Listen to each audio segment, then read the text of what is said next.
Hey, it's episode 409 of the 343 podcast. Today, I brought a special guest aboard. He is a club founder from Kansas City, and we talk a lot of things. There's a lot of gold nuggets, a lot of insights, but I was most interested in how do you start a youth club here in the United States? What are the challenges? How difficult it is? I mean, it was kind of rhetorical because I have a lot of experience in this sort of arena and trying to build something in the United States and understanding the obstacles that exist, the glass ceilings that exist, the monopoly that exists, et cetera, et cetera. But I wanted to hear from somebody who has a lot of experience and took a club from inception to what it is today. And I think there's a lot to learn here. Here we go. I see you have a good background there. You got some logo action, you got some book That's right. action. That's right. This is You my at home? home office. I was gonna be at the office, but it's like there's people in and out and stuff, so it's better to be at home. So, yeah. Totally agree. Totally Yeah. agree. Good to see you, man. I think we met once in Kansas City. We had a meal together. Is that true? Yeah, I think, you had your when you were with the Galaxy, you had them out. You guys were in the championship at Swope Park in Kansas City, and so, came out and watched them play, Ephra and Yuli and all those guys and everything. So it was great. I think you may have lost in PKs in the final, but it was a really good game. Yeah. Gio Reyna was Nice. playing. I think it was, Gio Reyna was there with New York.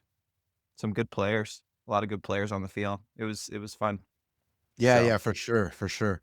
So look, Alec, I don't know if yeah, I hope you don't mind me giving a little bit of a preamble to set the stage, kind of yeah. frame our conversation a little bit for the audience here. One of the things that I regularly tell them, but we have a lot of new listeners, is I rarely have guests on the show.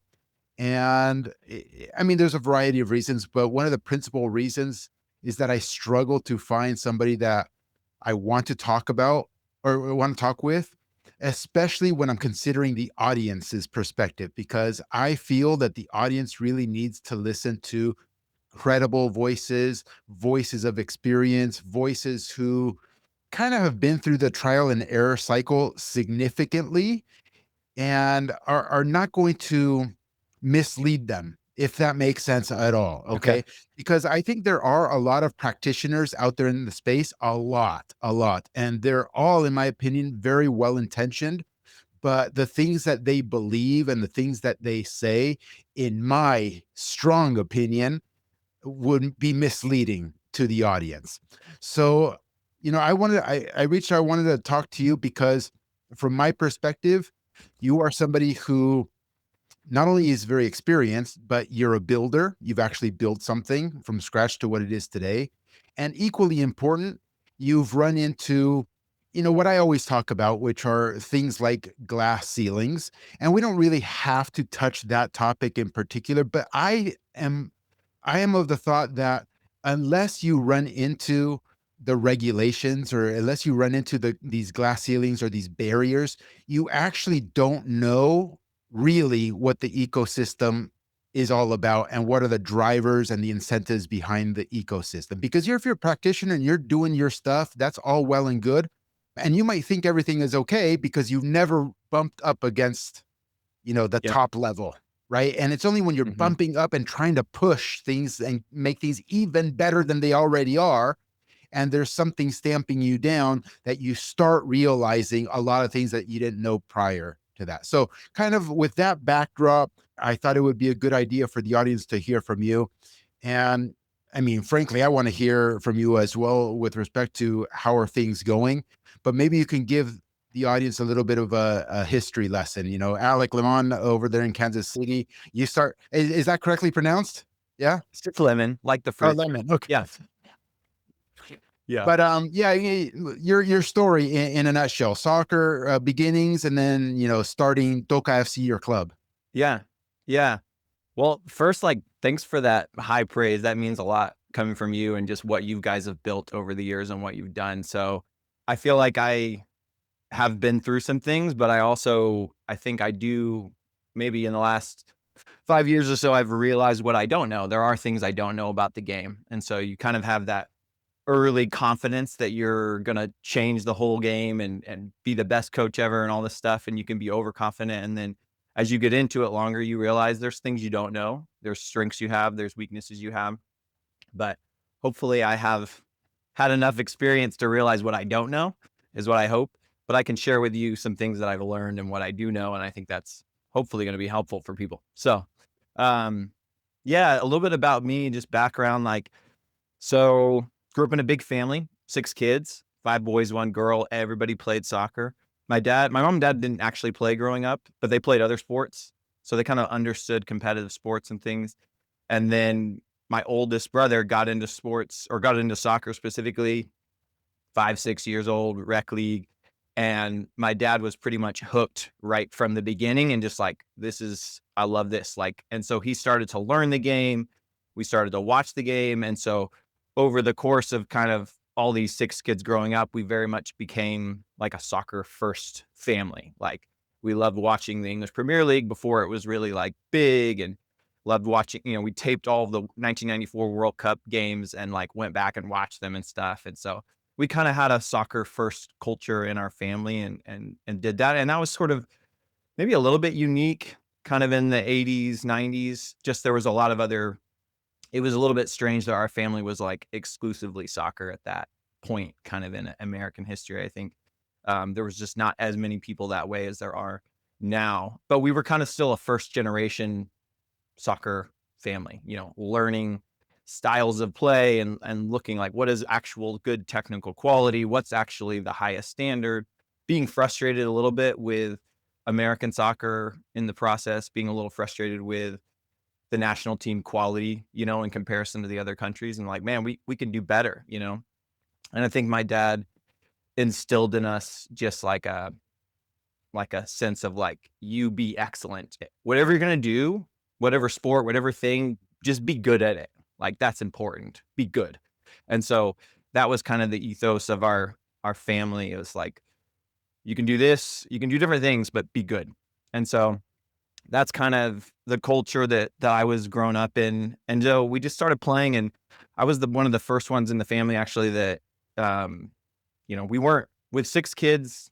My mom stayed at home, dad working. We weren't wealthy, I'll put it that way. So if we wanted soccer opportunities, basically we needed some help. Usually the coach had to scholarship us or something like that. And that was pretty much true for all of us.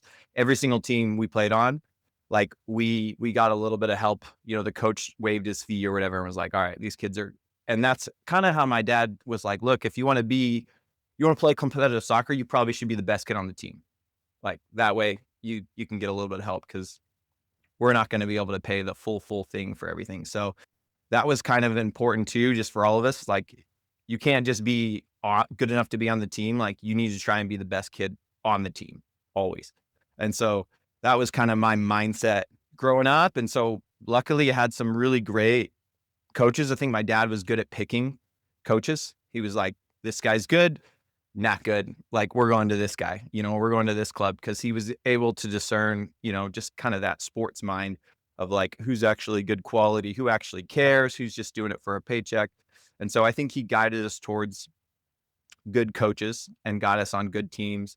And that helped us a ton. So, yeah, I mean, just notable things kind of growing up. Like I was probably overly obsessed with soccer. It was definitely my main identity, for better or for worse. And so I put a lot of pressure myself and wanted to be really good, but it did make me good that I put that much pressure. And so I was, there was a US soccer scout that came to Kansas City, kind of Juan Carlos Machia, I think his name was. And he had, kind of put out feelers to different people in the soccer community. He was going to do like an ID session. And so my dad heard about it and got us out there to this session. It was like for like 85s, and somehow he got me in there even though I was like an 87. And so he just got me out onto the field, and I actually did okay. And so afterwards, when Juan realized like I was an 87 and everyone else was like 85s, he was like, okay, this kid's actually pretty good. Like we need to make sure that he doesn't get missed. And so this was probably at a time when like there was really only ODP. There wasn't really, the Wizards or whatever in Kansas City weren't doing youth teams. Really the only pathway to the national team was through ODP. But inevitably, like, there were still players getting missed, and so they were trying to kind of find these other scouting kind of pop-up shops to kind of find players and then try to get you into the pathway. And so he was like, "Hey, you're good. You need to go do ODP." I was like, "Okay." So I was probably like 11, 12 at that time. And so I go into ODP and, do the state team, and ended up, I think partly because of Juan, he was sort of like putting in a good word, got pushed straight up to like the national team really quick with the 86s and was traveled with them to Mexico. And so, and I was like way small. So I was like under 4'10", and like, so a lot of these other kids, the 86s were actually, so this was about like 13 or so. The other kids were like full grown. And so it was a bit much for me, stepping into that environment, but I got to see that level and got to see those players. And there was a lot of really good players there, that you would know if I named them. They're, who made it through the system. And so I think that was I got a taste of kind of like the highest level at a young age, and did well. But honestly, I wasn't really fully ready for it. I think I was like, holy moly, like these guys are like, I'm turning the ball over way too much. I was not used to that. Kind of struggled under the pressure. And so, but ended up still playing on the regional team for a while and did some things there. But a lot of times, basically that, I think the environment, being in Kansas City, like not having like high level competition day in and day out, having to play up and different things like that. I think I struggled to be fully ready for that level, and kind of underperformed at times, and sort of a little bit lost my way, kind of just with motivation, because I kind of came back to Kansas City and everyone's like, all right, this kid is, really good. He's the national team kid. Everyone's got to like kind of make their name by beating me. And I was not really that kind of a kid. I was more of a kid that just loved playing, growing up, and just became technically very good and just wanted to enjoy playing. And then I had all this pressure on me to perform. And so that was kind of a difficult experience, just learning how to manage that pressure and not really having a lot of guidance, and then kind of underperforming. And so I did well, ended up still playing in college, still played at a good level, but I would say I didn't reach my full potential just because of kind of the sports psychology part of it. Part of it was maybe like just being conflicted in my own mindset around the game, that, I felt like all of the obsession with soccer was sort of negatively affecting my ability to do other things in life, develop relationships, friendships. My faith in God was kind of drifting away. And so, that was an interesting time. I think I needed to basically kind of get a more solid foundation, And so when I basically later on started getting into coaching, that was a big thing for me. It was like, how do you help guide kids through this journey where they don't kind of like surge up and do really well and then burn out because they don't have balance and they don't have stability in their life and they don't have kind of their priorities right. And so, I kind of moved into playing in college, having a good experience in college, and then going into coaching, that was kind of the core motivation behind building the club. Was, okay, how do I take kind of the excellence that my dad was big on, that I felt from these coaches, but then also build in kind of this stability into the players, where they're able to handle pressure and they're able to handle things and have like a more balanced perspective. So they're able to kind of survive at the top, and not just kind of obsess over it, have their ego all in it, and then crash and burn the moment somebody like kind of punctures the ego and they actually go up against really, really good players from other places, and they kind of, lose their motivation and joy of the game. And so a big thing for me kind of is realizing I'd kind of lost the love of the game. I'd gotten my ego more involved than actually the pursuit of excellence. I'd kind of lost that family stability that you need, in order to do well at the top. And so as we kind of started to think about building the club, like we kind of came up with these three values of faith, family, football, that like having a sense of faith having a sense of stability of like, where do my ethics come from? Where do my morals come from? Where does my value come from is kind of based in your faith to some extent. And then family, as in like prioritizing those close relationships and having good people around you that support you is super important. And then from there, you build excellence in football from those in that order. And that was based kind of on my personal experience. But I think other people, like the other people that I worked with building the club, held those exact same beliefs as well. And so we kind of were able to work from there. You're looking like you're maybe you had a question, Carrie. I don't know. You were taking some notes. So I don't, if you wanted to jump in, I don't want to just monologue the whole time. So did you have anything? This is great. Just one thing for the audience is, when did the club start? What year? Okay. So yeah, 2011. Yeah. 2011. So yeah, I was basically playing at Mid-American Nazarene, which is in Olathe, which is NAIA. They were just in the Final Four for the NAIA the other day. They lost, unfortunately. So, but they've been pretty good. So I was playing there, finished out, and then the head coach said, "Hey, would you like to be the GA? You know, I'd like to have you basically be the assistant," which was awesome. Huge that he had that much belief in me to say like, "Hey, I think you have some potential as a coach. I want you to come in and be the GA." And I think he saw that because when I was still playing, basically, you know, he'd have to travel for recruiting or different things like that. And he was like, "Hey, can you cover this weekend tournament or this game or practice?" So I started covering for him like in the off season when he was out of town for recruiting and things. And so I got a taste of coaching kind of, you know, while I was still in college, and just fell in love with it immediately. I kind of intuitively sort of, I think, understood the mindset of those kids in the club soccer environment, just because when you have, you know, five other siblings that are all going through the competitive soccer circuit, and they're all kind of having their own journeys and being on different teams at slightly different levels, and they're figuring out different coaches. Like, you just have such a wide range of experiences watching all your siblings go through it, that I think for me, it was very easy to step into the club soccer environment and be like, I understand this space. You know, I understand how parents think and how they talk, and like the over obsessed dad and the overly passive parent. And I've seen all those different dynamics. And so I think I was able to step in and immediately be better than maybe, you know, an average or a bad coach at that level. Like, I was able to step in and do okay. And so then when I finished playing, he was like, asked me to be the assistant. So when I was doing that, I was also getting my MBA. And so for that, I had to create a business plan for some kind of a, you know, organization.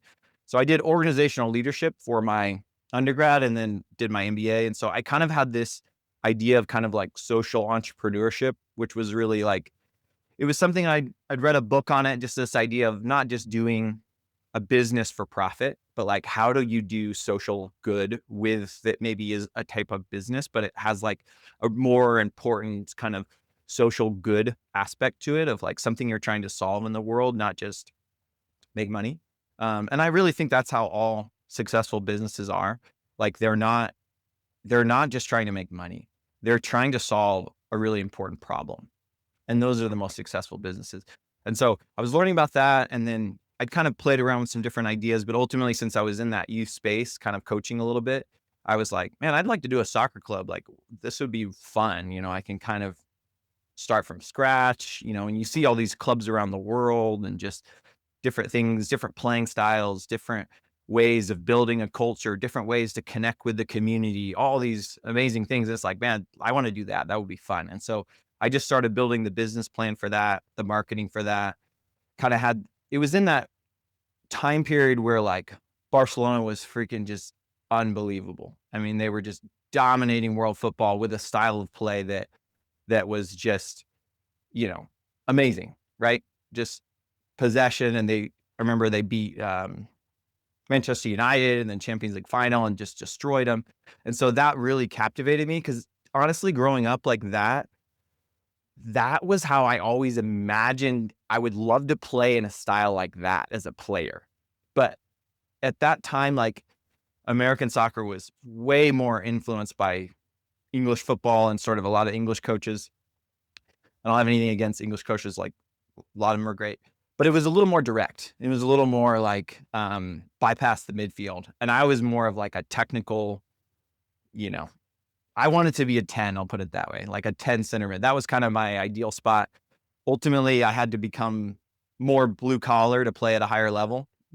I needed to be more hardworking and hard nosed, and I had to become that. But my kind of ideal spot was to play in a true possession system. And so, but that wasn't as common, kind of at that time. And so when I started to coach, it was like, this is how we should play. You know what I mean? Like, this feels right. This feels like the future. And so even at Mid-America, when I was coaching there, we played more of like, when I was there, we played a very much like a high press counterattacking style. So we had like a good core spine, and we basically kind of baited teams to play short, and then we would high press and try to get a win, or we would counterattack if we had to sit in. And that was great. And that was just necessary for the roster that we had and the level we were at the time. But when I started as the GA, I was like, started talking to our head coach, Kevin Wardlaw, and be like, hey, let's look at Barcelona. This feels like the future. Like, let's try to learn this system. And he was like, I haven't coached that, but like, yeah, let's try to learn it. And it was a process. Like, we kind of sucked. Like, I think when we first started playing possession, we had tons of possession, but we lost games. Like, we had probably the worst season in school history, like the first year that I was coaching as the GA, because we were changing systems and it took time. Like, we weren't good. And then the second year I was there, we started to figure it out towards the end of the season, and we basically won the conference tournament and went to the national tournament and like kind of surprised everybody because we kind of figured it out later. And then since then they've got the players they needed and sort of changed the system and won a national championship not long ago. I think they've been in the final, or they've been to the Final Four 3 times, won it once. So they've kind of figured it out. But it took time, took years, to learn that system. And so when I was building Toca, it was the exact time when that kind of possession and Barcelona style was becoming popular. And I was online constantly, like looking at Barcelona videos, trying to find practices, trying to find anyone that I was like, what are they doing? Like, this is freaking crazy, And in that process of, scouring the internet, looking for Barcelona tips on how they're doing this, I come across Brian's, your 343 video of the U11 team. And I'm like, no way. Like, what is going on here? Like, this can't be real. Like, a random U11 team in California that is just like, and for all intents and purposes, is just functionally like another club team, is just destroying people like with possession. And I'd never seen that before. And I didn't really think it was possible.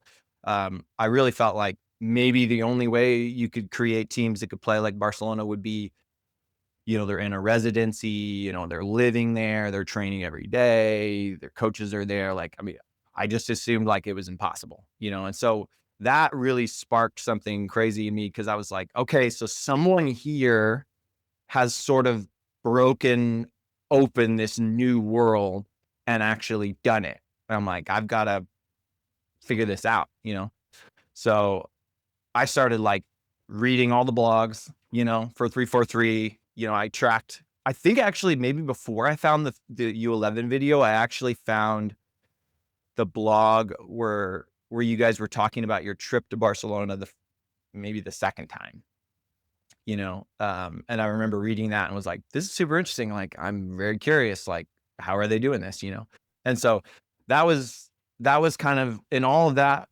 kind of swirling around, like, basically, I think I found 343 in 2012 and we started the club in 2011. But in 2011, we basically were, 2011, we were like pushing and marketing out like kind of this unique style, saying, hey, we're going to play this possession style. Toca is touch or pass.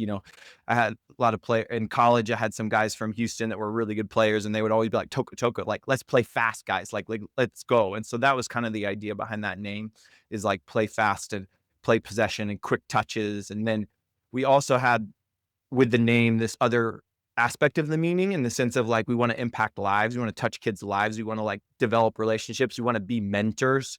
We want to like get to know families.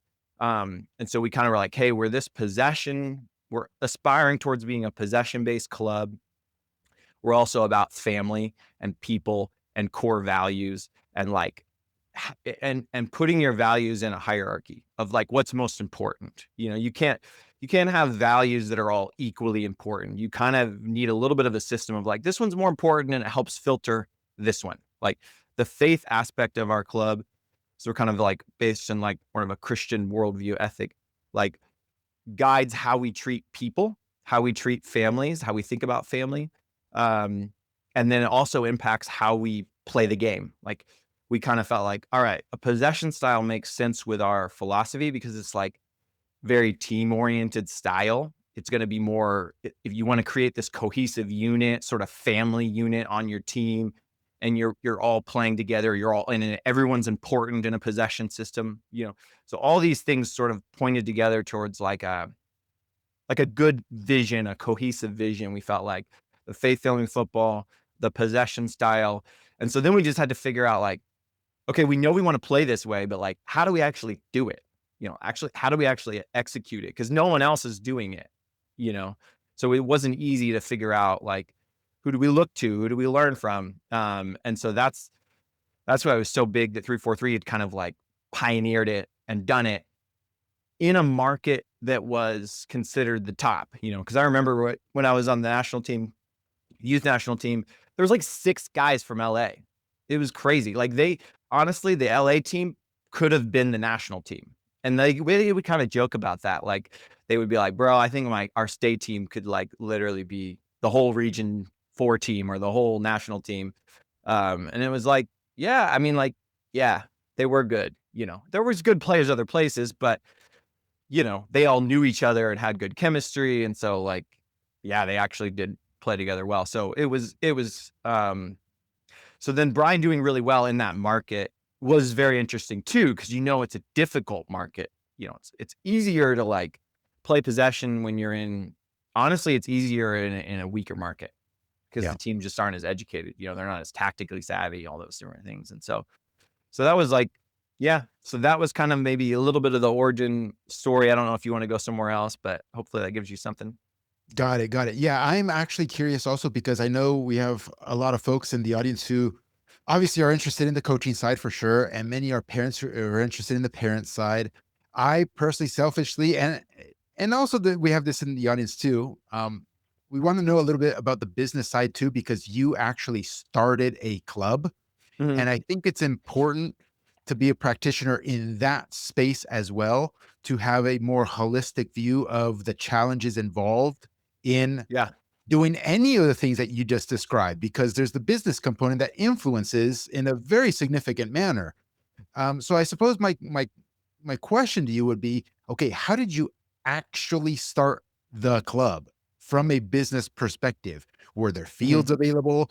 Who did you have to talk to? Did you Yeah. get rejected from fields? How much did fields cost? Were there any moments where you're like, holy shit, how can I actually afford to launch this thing? Do you have partners? Did you think about partners? Were there any struggles with partners? Like, I Yeah. mean, this is a multi-episode volumes of information, but if whatever comes to mind, right, hitting those key points that I think could be useful for anybody else considering launching their own thing, Mhm. or even people out there who may not be aware of just how challenging it is to actually build something from scratch. Because it's Yeah. fair that people criticize us, right, or criticize practitioners of all stripes, but sometimes it's unfair because they're coming at it from a perspective of not knowing that we are trying our best and it's not easy, right? So they'll say, "Oh, why can't a club just make things for free?" Or why, you know what I mean? Yeah. Silly things like this that are just not rooted in reality. So maybe you can give us a little bit of a dose of reality from that angle. Yeah. Yeah. I mean, there's so many things. My mind's just spinning with like all the ways I could go. But Sure. I mean, I probably to start at the beginning, like it was really simple in the sense of basically I have this idea. I feel like this name Toca is good. Like this has potential. Um, this style of play is becoming popular. People love this. So it's a cultural moment in the sense of people are sort of seeing the gold standard and then looking at what they're seeing, and they're like, these things are not the same. Like, there is a better way to do this. We need to figure out how to do this. So we kind of stepped into that moment. I think also too, just in the local Kansas City market, there, yeah, there was a need there. There was something missing as far as the overall experience. And we just stepped into that. I basically just started talking to people about my idea and my view of youth soccer and what it could be and how to organize it. And they got excited about that vision. So then we started meeting and we started talking. We started pulling in more people. And usually it was coaches that were already coaching. You know, they were maybe at another club, or they were just finishing up college and wanting to get into coaching. I'm like, hey, we're going to build something. You want to be part of it? So we just started meeting and coming up with ideas, and then just started building the vision. And we said, all right, I guess at some point we kind of felt that we had identified the problem as best we could. We identified where we could fit into this market. And we basically just said, like, we sent out emails saying like, hey, we're going to do something new in Kansas City soccer. We want to invite you to this like meeting, and didn't tell them what it was about. And all these people showed up, and there were people we knew and, you know, or whatever. And we basically just presented the vision of the club, said, this is how we view things. This is what we want to do. And people just began talking word of mouth about, oh, there's these guys called Toca, and they're going to do this club. And we basically just put on credit cards, we rented the fields. We basically were able to do, rent the fields kind of before tryouts officially. Cause in Kansas City, it's like everyone does tryouts the same weekend. And so we were able to do it a week earlier than other clubs, because basically we registered through a different system. We did like US Club instead of USU Soccer. And we didn't have any teams that were going to like probably, you know, we were just basically like, hey, we're going to do this early because we're under US Club. And we're going to be able to get a look and kind of do like a camp environment, create a fun environment. And we had, you know, about 150 kids, I don't know, something like that, come out, and we were able to make a couple teams, you know, maybe around 10 teams or something like that. And so, and it was basically, we were just hoping that, you know, the money we put down to rent these fields, if we got people to sign up, that we could, you know, be able to pay that off in a month or two, you know, when people registered for the teams. But the small, I mean, doing a little bit small, I mean, it was just like it happened so fast. You're scrambling, you're trying to find different options, who you're going to use for uniforms. To some extent, we depended a lot on volunteers, which was crazy. You know, you basically had people that you knew in the community, like, hey, we need to run tryouts. You're going to have all these people coming in. And so, will you help run the booth, you know? And so I don't even know. It's such a scramble. Like, you're just solving problems. Like, you got 5 or 6 coaches out there. Everyone's solving problems, figuring things out. You're just figuring it out. You know, it was a while ago now, but we just figured it out. And then from there, like, yeah, it was really hard to get fields, because basically, you know, there was another big club that had basically signed a deal. It was the first turf complex in Kansas City. And they got government star bonds or something like that to build it. They're going to pay it off with, you know, hotel tax or something. But this one big club merged with another big club and basically was able to get contracts on the field. And so they just locked down all the fields, even though they weren't necessarily using them. They just wanted to lock down all of the fields, hoping that eventually they'd be able to like get more people, if that makes sense. So, which is, you know, power to them for doing that. And so basically we were left to just find local grass parks. So we're just like, we formed 10 teams or so, and we're just basically organizing to have our coaches coach at local parks on grass. You know, they're bringing pop-up goals, little goals. I mean, you're just totally like, some fields are terrible, but you just figure it out, you know? And you're just, you know, using grass wherever you can find it, essentially. And then, you know, these other clubs, the main big club at the time has a full, beautiful turf complex, lights, everything, right? So our ability to compete with them very difficult at first, right? Because they just have superior facilities, to us. But I think what allowed us to survive was we just really built strong relationships with families, and we let them know that we cared about them, we cared about their development. We sit down, we have conversations, you know, while the mega clubs over here basically just running this assembly line of like, okay, we have one day for tryouts. You have to commit on the spot, on the moment, and, either decide where you're going, and they've got like 8 teams in every age group. You know what I mean? And so that was kind of what we were up against. Um, Probably though, the reason why we were able to be successful is because basically in Kansas City, they have the Heartland Soccer Association League, and it's the biggest league. I don't know if actually this is true. They say they're the biggest league in the country, as far as number of teams. It's very big. It's become that because we have a lot of turf complexes now. We went from 1 in 2011 to like 6 turf complexes within all 20 minutes of each other. So very big. So we're able to do a big league there.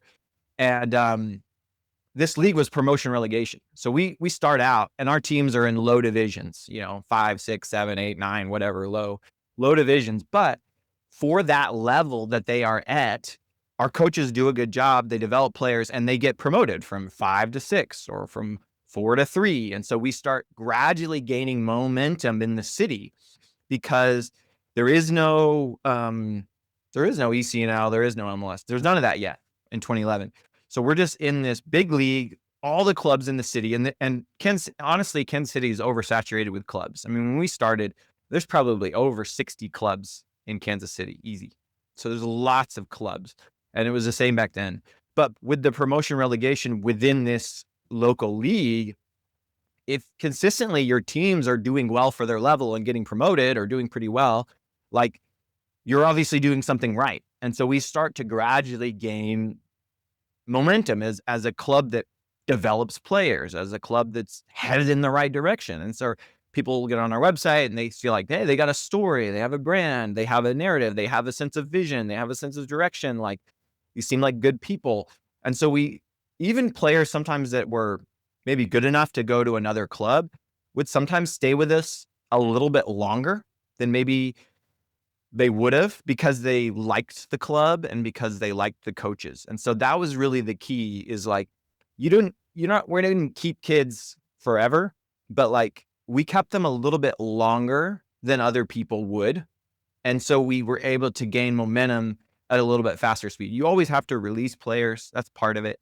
If they get better than kind of the level of your team, you should release them. That's like best developmentally, but we were able to keep them longer. And that allowed us to gradually gain momentum. And so we started to have teams pop up in the state cup, because all it was back then was state cups. That was the main thing. Everyone's doing state cup. So like we started to get teams into the semifinal and the final, but we just couldn't quite break through into actually winning. But we were doing consistently good and doing that. And even our lower teams, like our second or third team, like those parents were happy. They felt like, hey, these people are developing my child. They're getting better, And so in that process, we're just spread out at all these different parks, and it's kind of chaotic. But we basically get a contact by someone who's basically, it was like a American football complex. So they have all of like maybe 10 football fields for American football, and they weren't using them during the week. And so they came to us and said, hey, would you be interested in renting these fields? And so we were that was a big thing for us. I think that was maybe, 2015 or so. So, 5 years in, we get an opportunity. It's expensive, but we do it. And we're able to get the whole club at one complex, and basically be able to get everybody together and start to build a little more of a culture. The fields weren't amazing, but they had lights. We were able to kind of start to build some momentum there. And then we had other coaches that are other places kind of started to say like, wow, like Toca's starting to get some momentum. Like, we like their vision. We like their approach. And so other coaches that were good coaches started to come to us and want to coach with us. And so we started to just, we had, a guy that was coaching like the full academy at Sporting, because at this time by 2015 or so, like the full academies are in full function now. You have, they they were still sometimes playing in the state cup still around this time or a little before. They were still competing against normal clubs. They hadn't kind of broken off yet. And so our teams were playing sporting full academy teams. And I think we made a good impression on some of those coaches, just because we played good soccer. Like we were trying to knock it. We were trying to play. And then we're a very much like a club that like we try really hard to not view other clubs as like the enemy. Like we try to be like whatever, like we go talk to the other coach. If I saw a coach that like played like their teams were knocking the ball really well and moving it and they were like dynamic, I would go talk to that coach and be like, man, I really love watching your team play. Like, what are you doing at training? I'm curious, like that was just sort of the culture we had of like curiosity and like asking other clubs what they're doing. And so in that process, we had a guy named Matt Trump came and joined our club, and he was, coaching at the academy. And so came in, and that brought a little more validity of like, oh, okay, this guy moved over here because he thinks it's a good thing. And, he was moving from doing the MLS academy to like coaching a high school team and just wanted to be involved with the club. And it was just kind of more of a family choice for him, but little things like that, you start to gain momentum, you start to gain credibility. And then from there, a couple of years into that football complex basically said like, hey, you've got a lot of teams, you're using it during the week. It's just too much wear and tear on these grass fields. We can't rent you anymore. And we're like, oh my gosh, we've got, 40 teams or 35 teams and we have nowhere to go again. Like we're screwed. Like this is going to be really, really bad.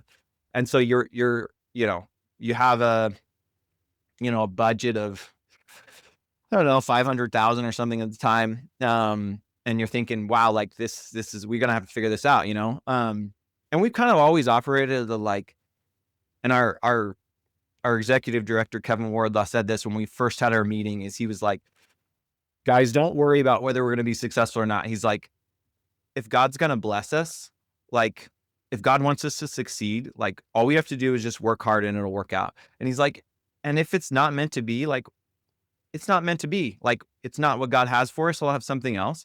So just work hard and just let God kind of handle it, And that was kind of how we approached it of like, look, we're just going to work hard. We're going to knock on doors. We'll see what happens. And so at that time, there was a developer. Basically, all the other complexes in town had started to develop, but they were all like city connected. And so therefore, like sporting kind of has like first rights because like a pro team has like just way more connections in the government, typically speaking. They have more leverage. They have more big movers and shakers. So like when a new complex goes in, even if they don't have a club or a youth club in that area, like they tend to sort of get an in first rights. And so they'll sometimes take over the contract and then they'll divvy it out to smaller clubs if they don't have their own team there, because of their business connections with the city. And, stadiums are a lot of times built in collaboration with the city. And so like, it's just weird. Government people always think like, oh, let's go to the pro team because they'll help us with anything related to that sport, if that makes sense. And so, but this new complex was privately built by a developer because he was like, I want to build this soccer complex. It's all turf. And then I'm going to buy up all of the land around it, the hotels, everything, the real, the retail. And I'm going to increase the value of this area through having a connection point for the complex. And so the only issue was that like, it's very difficult to build complexes. They're very expensive. And, basically like if you didn't use as much government money to do it, like the other ones, like you have to charge more for the fields, honestly, because it's expensive. And so basically they built this and then they go out looking, I don't know if they went to sporting, went to multiple other clubs. And basically those clubs are like, well, it's cheaper at this other facility because it's like more of a government backed facility. It's like half the price. And they're like, we don't want to pay it. And so, because I think it was about, at the time, it was close to double the fee to rent it from this private complex than it was to use the complexes for, that were kind of government backed. And so basically nobody wanted the contract. And they also, the developer didn't want somebody to just rent it for what they needed. Like, give me 1 hour on Monday and Tuesday. It's like, no, you need the whole freaking complex. We want you to rent the whole place. And it's double the fees, and you have to rent it from 5 p.m. to 10 p.m. And so nobody wanted to do it. And so, like, we're in a bad situation though, because we're losing the contract on our facility because they just don't want to rent anymore because it's too much wear and tear. And so we're like, we have nowhere, we have to do this. We just have to do it. We don't have a choice, basically. So we met with our board because we're a nonprofit, and we basically underpay all of our staff for the last 10 years of existence, from when we were going, primarily because, like, we know we need to reinvest back in the club. Plus we're a nonprofit, and we know we have to find a way to have capital to do something if we want to continue to grow, because facilities are so important. So we had packed away a ton of cash just sitting in the bank waiting for an opportunity like this, I guess. And so we basically said, you know what, this is crazy, but we're just going to do it. We're just going to pay double the fee, and we're going to book all of the fields that they didn't make us do the entire complex, but close. Okay. We 2 other clubs got it. Ended up doing it, but we were the biggest one. And we basically are like, we're going to be in the red this year. We're going to lose significant money this year. And we have to find a way to grow over the next year or two in order to not die. Like, this is it. Like, you grow or you die, basically, because we've booked these fields and we just got to figure it out. And so we did that. And by God's grace, like, I don't even really know how. We've actually never lost money as a club. It's been very close, been down to $1, but we've actually never lost money because we've been very conservative with our budget. We don't overpay our directors. All of our directors were basically doing this part-time. Like, I'm working 2 other jobs trying to also build this club, and our executive director is a college coach and, doing other things. And then he's doing this. So, like, basically everyone at Toca for the longest time is working 2 or 3 jobs, basically, in order to make this work, to keep prices low for families, to pay budgets, all this stuff. But when we did that, when we made that move and we got this really nice complex right off the highway, we'd had a lot of success, but not won any state championships, I don't think, yet. So this is like, and then basically what was even more crazy is that was like 2020 that we got the complex. And then COVID happens, like, right away. So then we're like, oh my gosh, COVID, we got to shut this whole thing down, And so we're in big trouble, because not only did, like, we over leverage, is now, like, the whole country shut down, It's like a black swan event. Like, what are the chances? But we basically were like, met as directors, and we were like, look, these coaches are depending on this money. Other clubs literally stopped paying their coaches during COVID. They didn't pay them. They were just like, you're on your own. Like, you're not running sessions. So, like, go get another job, I guess. Go figure it out. Like, or where am I going to get a job? Everybody's, like, in trouble. So, like, that happens. So we sit down and we're like, look, here's the deal. We're going to still pay our staff because this is crazy and they need us right now. So we're going to pay our coaches even though they can't coach. And we're just going to ask them to, like, do Zooms with their team and try to give them a little soccer homework. Cause, like, the kids actually need us right now too. Like, they actually need their coach to still invest in them right now and give some normality, all that. And so we're like, yep, we're just going to still pay. We're going to still pay them. We're going to just keep going. And if we can't open back up in June and do tryouts, which was, kind of how it is. Cause to some extent we were kind of okay, because a lot of people pay, not a lot of people, some people pay the whole year at the beginning. Some people pay quarterly.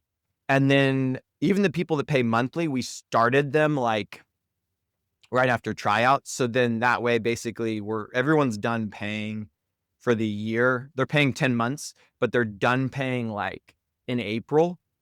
And so that way you have May to, like, kind of round up the stragglers that didn't pay the final month or whatever before tryouts and all that stuff. So you kind of have people early So we actually kind of had the money for the year in a way, or close to it. We just didn't have any assurance that like it was really going to change. So we were basically like, well, let's just pay everybody and continue on as best we can.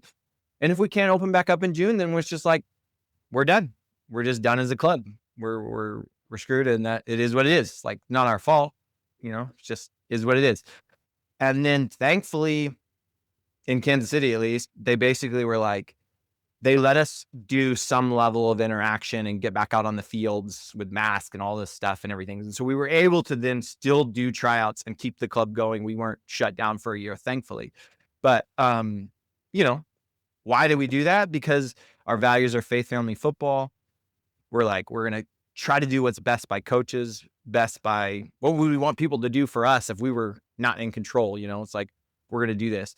And so we still had to pay the thing is we didn't get, even though we weren't using the fields, we still paid for the fields because we were on a contract. We didn't get our money back. We still had to pay for the fields, and because we felt like, you know what, we committed to this company to pay them. Yeah, we can't use it. That's not their fault. Like they still have bills to pay. It's like, we're just gonna pay him, and we'll figure it out later, And so that was just like one of the challenges. So then after that massive breakthrough, so basically from 21 to 25, we went from no state championships to we won like 9 state championships, and we won 3 regional championships at USU Soccer, and we won 3 national championships, really in the span of about 5 years.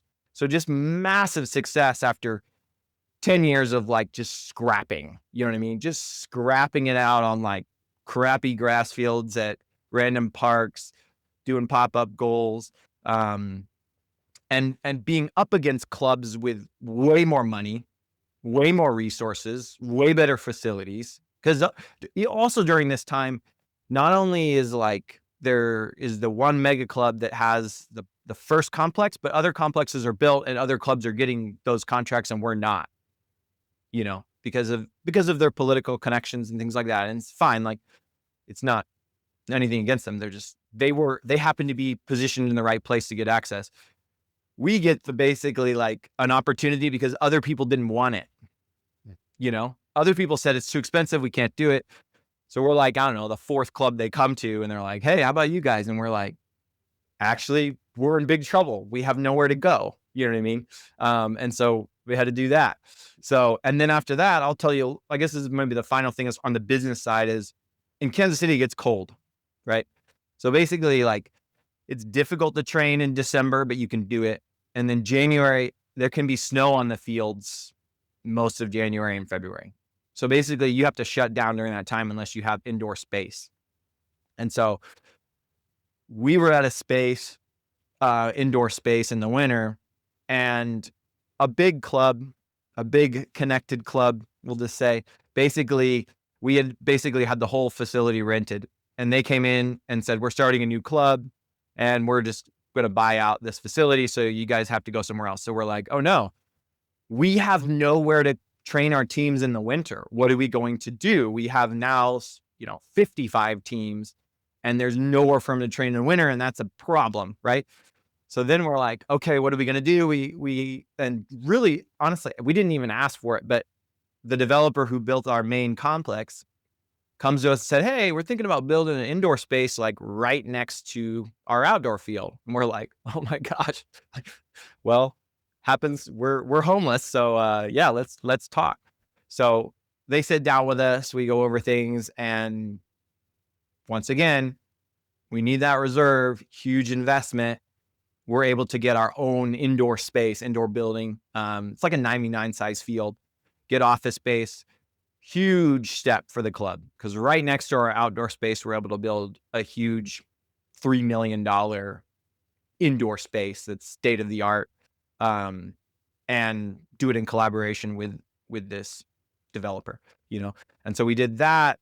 It's been up for about 2 years. So yeah, 23 or something like that. So that's a massive step, massive investment, because now we have both the outdoor turf complex. Huge investment there, but we're able to build that. Now we have an indoor complex right next to it. massive investment, right? So now we're operating on a whole nother level as a business, like, because now we have to go get sponsors, because you can't just pass those fees on to the parents. You can't make them pay for the building. It's not fair to them. You can bill them for the hours that like a team uses it. You know what I mean? But you can't just like, you know, hey, you guys just pay for this huge building.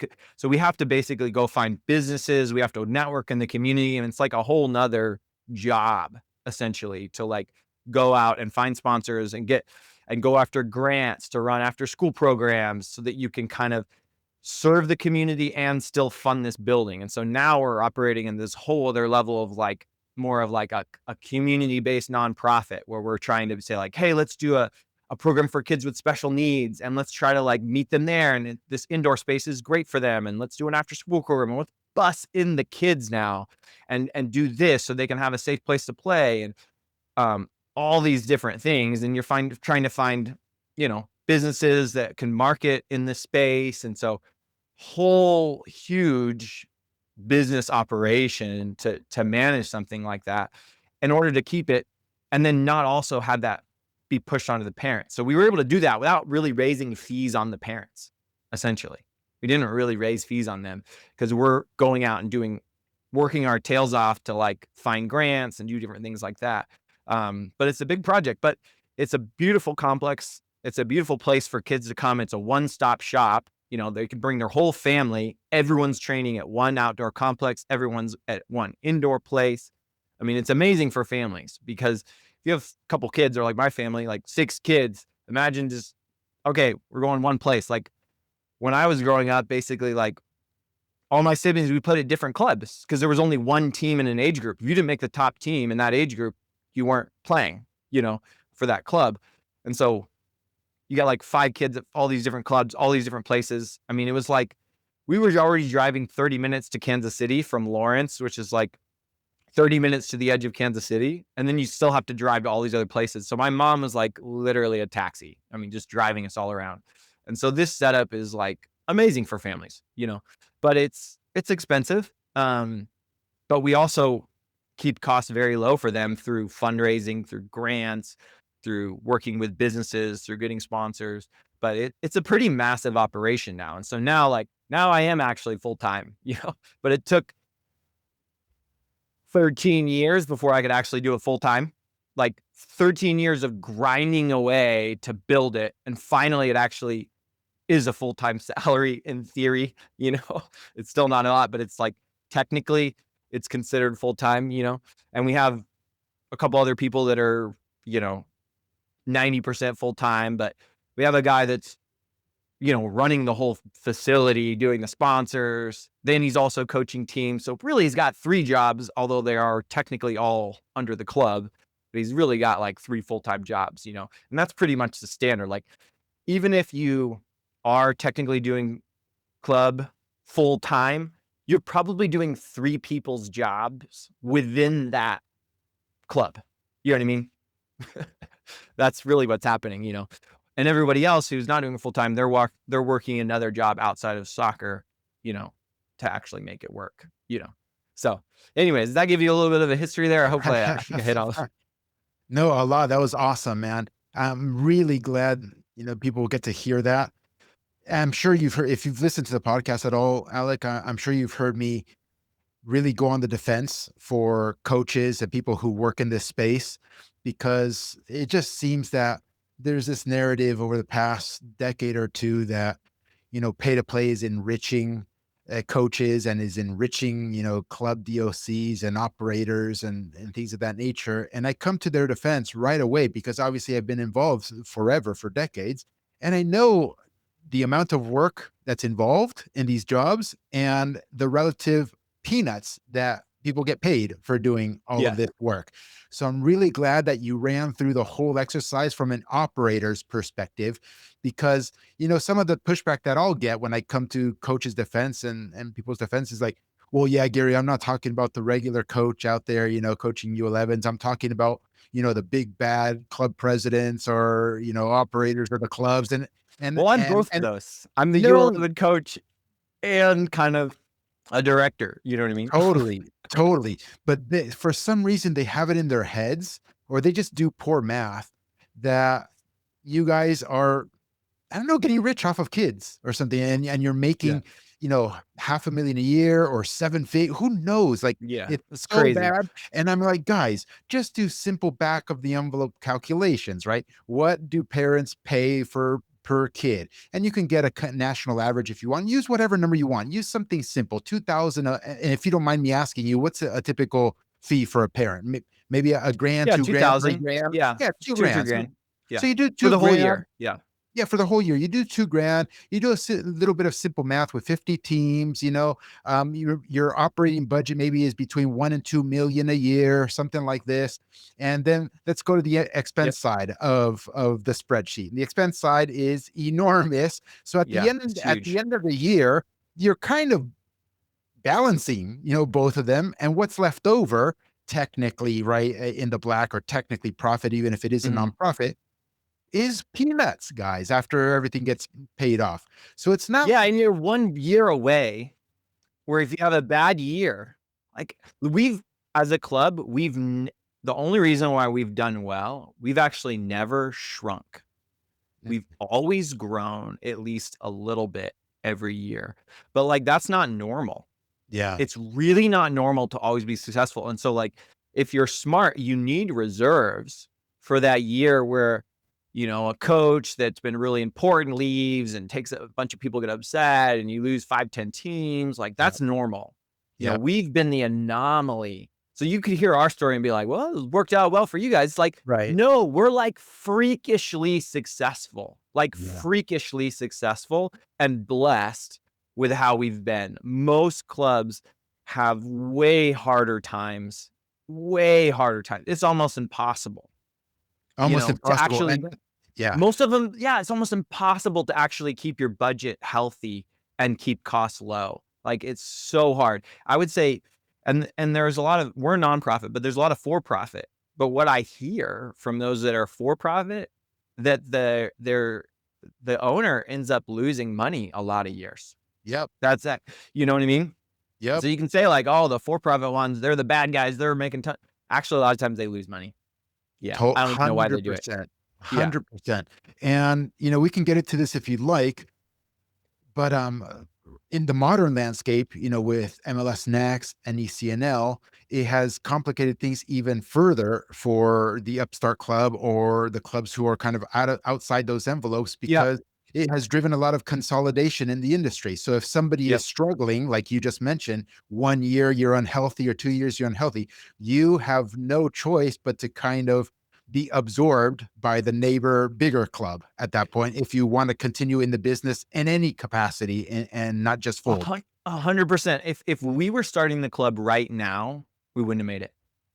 No chance. No chance we would've made it, because basically, like, we were in this we didn't know, but we just happened to be lucky to start at a moment when there was practical or situational promotion relegation at our local level, Yeah, and the big structures weren't there yet.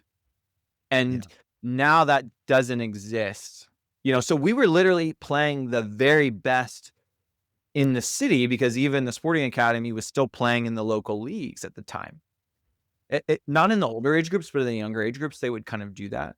They're full academies that were free. They still threw them in the local league. I mean, and all this sort of city structure was more common. I know in Dallas, there's a really big mega league that's similar to the one in Kansas City that was promotion relegation, and it was like, but it's lost momentum. And I know in California is the same thing, right? There was like the Coastal League or something that everybody did, and it was promotion relegation. Like, that was common. And I think that was true in a lot of places, not everywhere, but in a lot of the good soccer cities, it was true. And so you could have small clubs that maybe have a unique mission or whatever. There's a club in Dallas, Alpha Forms, that is very unique. They're very technical based, and like they actually had a decent amount of success and had some really talented players. But ultimately, they had to merge with the Hornets or whatever, Dallas Hornets, because they have MLS Next, even though they were unbelievable at developing young players.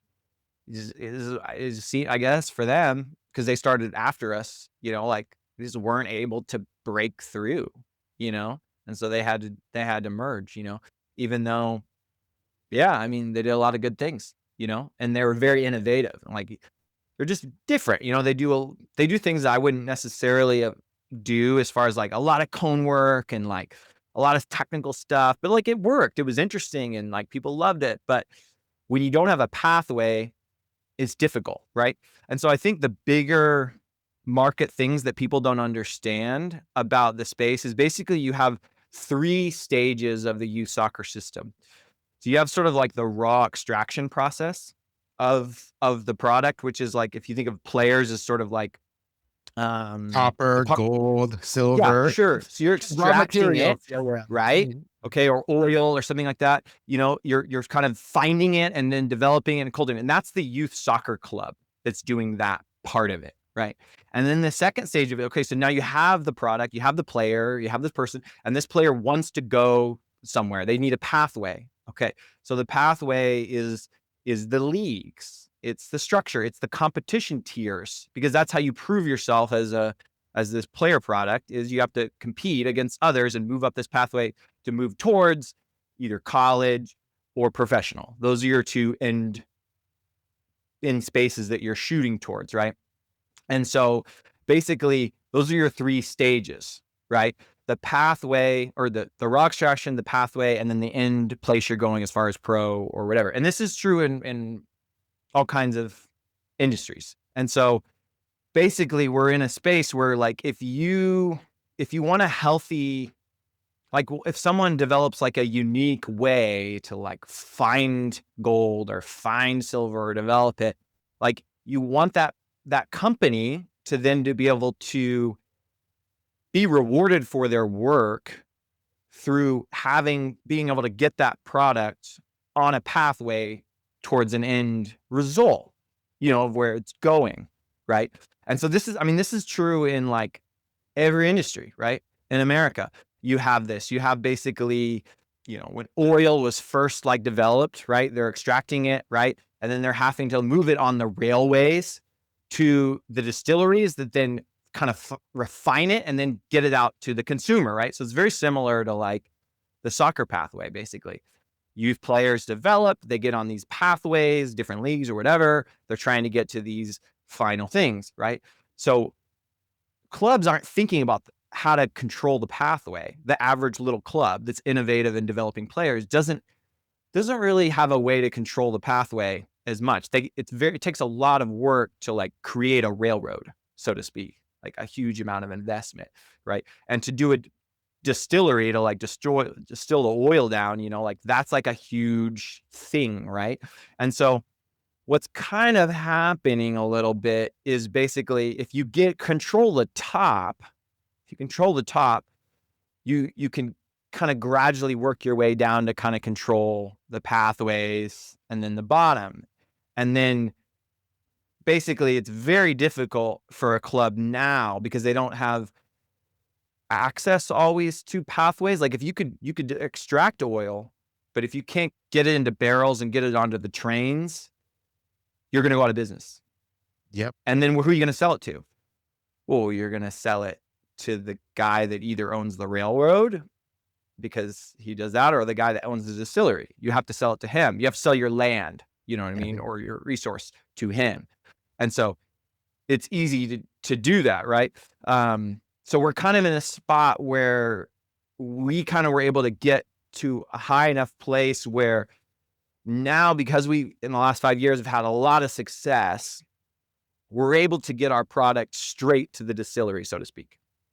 College coaches are like, Toca's good. They got some good players. Like, so they'll come, we can kind of get our product straight there, if that makes sense. But if you're an emerging club without a reputation, you're in trouble. You know what I mean? Because no one knows who you are and you don't have any connections, right? We have connections, so we're able to bypass it a little bit, but it's still difficult. It's very difficult. And it takes an incredible amount of work. It'd be like, we're extracting the oil, the player, so to speak, and we're putting them on our own trucks and driving them straight there. You know what I mean? We're kind of finding our own way to do it. It would be way more efficient to use the railway, but we can't, if that makes sense. Can't use that. Yeah, You don't yeah. have that, you're not allowed to use that because of whatever reason, because there's another, oil development that has got a relationship, and so they only ship their product Well, on that. you're reminding me obviously of Standard Oil back in the early 1900s and at the turn of the century, right? The 1900s, where Right. Rockefeller started that thing, and he basically got to a point where he had a 90% monopoly. And the way he got to a 90% monopoly is by, undercutting would-be competitors or Yeah.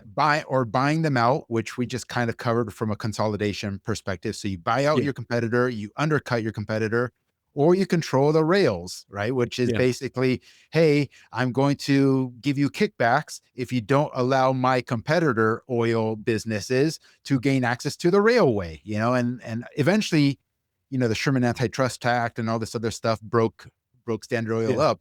But that's precisely what is happening here in the United States soccer landscape is we have the equivalent of a Standard Oil who basically started at the top and now controls the entire pipeline and continues to get a firmer and firmer grip on the pipeline. The pathway are the leagues, right? Mhm. Like you said. Yep. And so the leagues are not open to promotion relegation. So you can't earn your way in there. They pick and choose who are the winners and losers in the marketplace. They could literally destroy a youth club by not giving them access to that higher level league. And they can simply destroy you. And so that's the world we live in. I'm super glad. I think you hit it right, Alec. Is you started this thing right when there was a pocket, a little vacuum Mhm. pocket, and you were able to build there. I don't want to say unfettered because I'm sure there's a lot of competition as well. Yeah, I'm sure. there's other really good clubs, and they Yeah, had yeah, yeah. their own ideas, and, like, everyone's Totally, competing, like, it was hard. Took 10 years to, like, kinda get to the point where we started to be one of the best, but totally, yeah. totally. So I think the way to improve the ecosystem is basically through education, which again is one of the reasons I wanted to talk to you because people need to hear voices such as yourself more often, and for them to have wider distribution. Because that's the other thing that Standard Oil have, and we have in this ecosystem soccer here is they control narrative distribution too, because they control the Mhm. media. Yeah. It's their story that gets out by and Yeah. large. Yeah, because they're at the top. Yeah, the most power and influence. Yeah, for sure. I mean, I actually am curious about your thoughts on this because I have kind of seen that comparison. And just in researching it, like it is interesting, sort of like in America, basically for emerging markets, you do oftentimes see monopolies.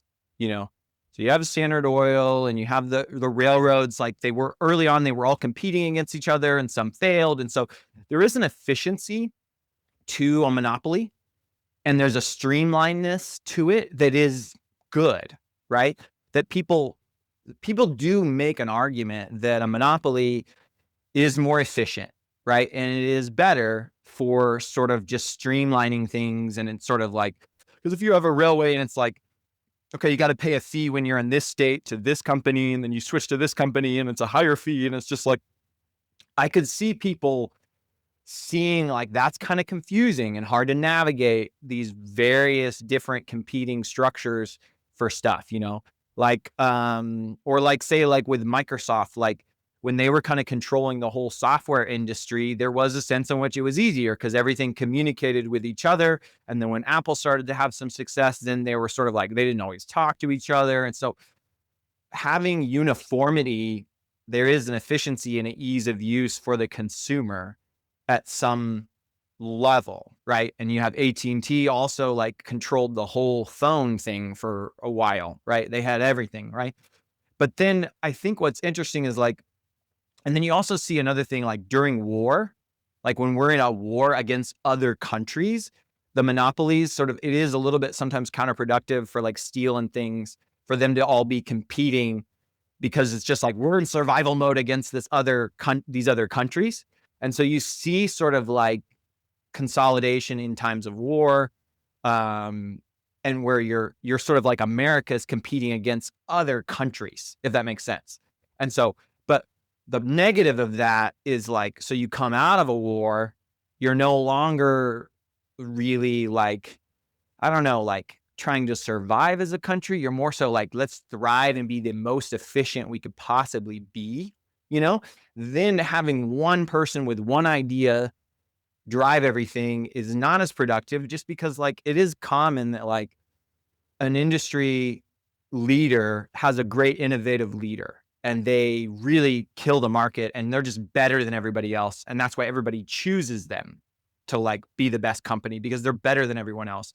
But like, even like, for example, with Apple, like maybe they're not quite as innovative as they used to be. You know what I mean? Because Steve Jobs isn't there anymore. But if we just gave over to that monopoly and we didn't allow other tech people to come in and come up with the new ideas, like ultimately we're stifling innovation, we're stifling creativity, or we're not going to stay cutting edge as a country if we don't allow for competition, you know? And so what I was saying earlier, kind of connecting it back to the soccer stuff, like when I was growing up, there was a little bit of this sense of like soccer is competing against basketball, football, baseball. And we have to, all these soccer people, we had to stick together because we got to beat baseball. We got to beat football. We got to become more popular than these other sports. Right. And so there was a sense of like, I think maybe like we want to bring everybody together and like we're all on the same team and we need a unified message and all this stuff. Um, the thing is we're not there anymore. It's not that way. We're not like, soccer is not going to die in America. Like soccer is legit. Like soccer has arrived in the sense of like, people love the global game of football. They track it. They know players. They follow the top leagues. Like, we are a soccer country. There is a soccer first generation that is growing more and more every single generation. There's more people that play the game, that know the game, that have a little more critical eye. And so we're no longer in like a war, so to speak, mindset of like soccer's got to compete against these other sports. Like soccer is a good sport. People love it. People know it. Now it should be a season where it's like, let's become the best in the world now. Like, let's unleash this monster and like allow creativity to go, And then the issue is basically, I think some people feel like we don't want to add confusion to the system because we already got all these different leagues and different structures, And if we allow even more leagues, it'll become more convoluted and more messy, and we're going to have a million clubs. Like, I think there's certain people that really want all the best kids at one club. You know what I mean? Because they think that's how it works. Just get all the best kids at one club. And I remember feeling that even when we started Toca, of like, I think I'm a better coach than that guy. I wish I had his players. You know what I mean? I'd kind of like covet other people's players. You know what I mean? Wishing I could get them. Like, if I just had his players, I could play this dominant possession style. If I could just get his players from him. But that's the wrong way to think. You got to earn those kids' players. Like, you got to earn them. They have to see you're legit. They need to trust you. They need to see you know what you're talking about. You can't just be like, well, I'll play good soccer when I get good players. Like, no, you play the best possible soccer you can with lower level players. And then eventually you'll get rewarded with good players because you've proved yourself. And I think some people think like, oh, I just should get the best players because, and then that'll make American soccer better. And it's like, that's just against the way the market actually works. You know what I mean? Yeah, there's so much to unpack in all of that stuff. I wish I could pick apart every point you had. They were all great points. If you'll allow me to expand on a few of the things that I recall anyway. You started off by saying that, monopolies have pros in many Yeah. What is regards, your, right? yeah, that was what I was, sorry. Like, I kind of lost the point because I went on, but yeah, like, do you think there's any validity to that point of like positive to monopolies at all, or a valid point? Yeah, there is. And so pros and cons, right? The pro is that if you have a monopoly, first, the organizational stuff that you described, it helps you unify to a common goal, obviously. The problem is that common goal ubiquitously turns into, how do we optimize our particular product that we already have dominance in? So if it's Microsoft, how do we optimize profits associated with Internet Explorer? If it's Standard Oil, how do we optimize our efficiencies associated with extraction, transport, refinement, right? So they're only focused on that. And the trouble, and once they have that dominant position, they're not as incentivized to continue doing that or looking for new alternative ways of doing things. And so innovation stagnates. It's over. It's game over. You've optimized like a mathematical function to a what's called a local minimum, right, of a function, and you don't realize that there's a way better solution to do things, a global minimum or global maximum. You'll just truncate there and innovation dies. If Internet Explorer was allowed to be the only browser ever, we in 2025 would still be living with Internet Explorer 1995 for the most Yeah. part. For the most Yeah. part, this is just how it is. And oil would a Standard Oil would, I mean, we wouldn't have solar probably, we wouldn't have Yeah. wind, we wouldn't have anything at all, because what ultimately ends up happening when you have that much market power is you go to the regulators, you go to the guys who actually make the rules, and you maneuver them into making rules so that you have permanence at the very top. And so that's the stagnation of humanity, Alec, in Yeah. the end game. In the end game. So I know you're religious, if I can say that. Mhm. Faith in God, that's a whole other topic for another day. I'm finding myself more and more thinking about those sorts of things. Um, Evolution obviously is something that is real, is insofar as I'm concerned. I From, don't see that. from I don't see those as like opposites. Like no, no, no, no, the no, no. idea of evolution and No, no, faith in no. God. I'm not directing Yeah. it directly Yeah. at you. I'm saying it broadly speaking, just so I can inject the evolution Yeah. conversation here. And what is that based on? It's based on competition, right? Mm. A eons worth of competition for organisms to get to the point where they're at now. And what is that? There's a lot of mutations involved as well, which are they don't get stuck in a particular state forever. Mhm. Random mutations, so random improvements come into play. The same thing in the economy, Alec. So we need to inject competition. We have to figure out a way in soccer, at least at the youth level. Okay, because people always complain about the pro level. Oh, Gary, they can't have promotion relegation in MLS. These people paid so many millions of dollars to be in MLS. Fine, table it.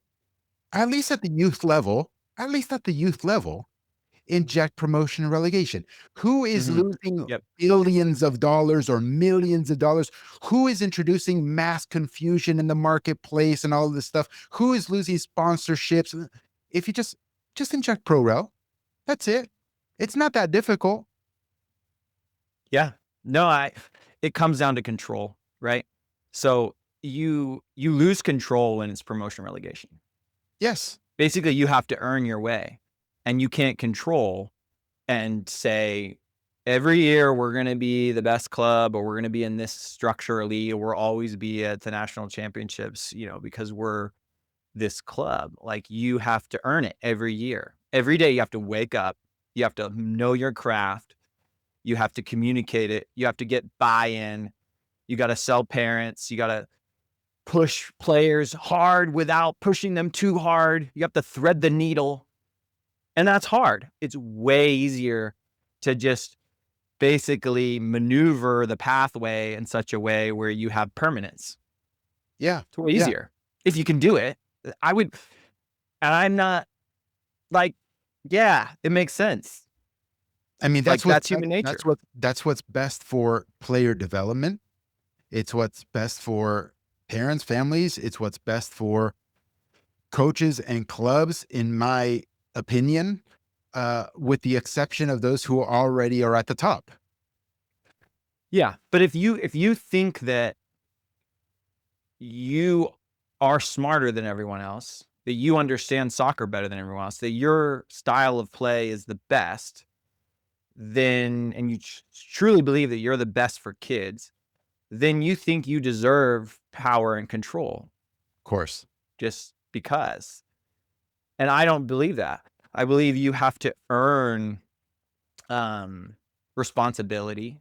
I think you have to prove yourself every day, that you're a good leader, a good coach, that you're an organization doing things the right way. I don't think this isn't like, I think it's similar to like, you have in France, like where you have basically kind of the caste system of like those that were wealthy and influential based on birth versus those that like were able to do successful businesses and gain wealth that way. And that was a big conflict there, right? Because it's like, no matter how successful I am, I can never break into this elite class, and then you also have the peasant class. But like, it was that French Revolution, partly it was like this, like these people that had worked really hard by merit to rise up, still hitting a glass ceiling. You know what I mean? And I think that's the same thing that's frustrating in the youth soccer system right now is like, yeah, you win like 9 state championships in your state and you win 3 regional championships and you win 3 national championships in the span of like 4 or 5 years. And it's like, maybe that club knows what they're doing. Maybe they're doing something right. Maybe they're onto something. Like, let's make sure that we allow them to get competition. I mean, literally at our meeting with our parents, we said, yeah, one of the hardest things in youth soccer right now is just finding competition for us. Like, we're struggling to find consistent competition because there's restraint on pathways. So we're doing our best. We're going to take our whole club to Dallas Cup and we're going to play international teams because that's a little bit different application process and things like that than some of these other pathways, because we're just trying to find elite level competition to make sure you kids can go out there and play and not just demolish these teams. Like, because we're good. Everybody knows we're good, but like, we just need to find somebody who will play us. Like, please play us so that maybe you can beat us. Like, that'd be great. Like, maybe just that'll help us get better. Like, we don't view it as like, oh, we're going to beat everybody. It's like, no, like we want to get beat legitimately. Like, but that's actually hard, and if you, this is another part of like human psychology in the sense of like, a lot of people talk about kids quitting soccer.